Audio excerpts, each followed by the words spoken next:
पहचानिए इस शख्स को। लाइव है हाँ।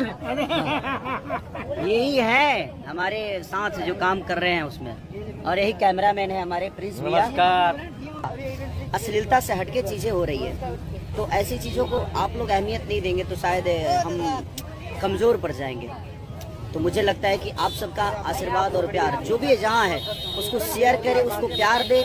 और ये भोजपुरी के सम्मान की बात है, ऐसे ही भोजपुरी सिनेमा बनती रहेगी। हम लोग कोशिश करेंगे जो बेहतर से बेहतर चीज़ें आप सबके बीच में दें। तो ढेर सारा प्यार दीजिए संघर्ष टू को, इतना प्यार कि मैं जिस तरह टीजर को आप लोगों ने मोहब्बत दी थी वही प्यार मैं चाहता हूँ कि ट्रेलर को भी मिले, और उससे कई गुना ज़्यादा प्यार आप सब सिनेमा को दीजिए हॉल तक जाके। अगर आप हमेशा के लिए भोजपुरी इंडस्ट्री को अश्लीलता से दूर करना चाहते हैं तो आपको खेसारी भैया की संघर्ष 2 मूवी को खुलकर प्यार देना होगा, जिससे हमारी भोजपुरी इंडस्ट्री के अंदर खेसारी भैया जैसी और भी मूवीज बनाई जाए जिस तरह से संघर्ष 2 बनाई जा रही है, जिससे हमारी भोजपुरी इंडस्ट्री अश्लीलता से बहुत दूर जा सके।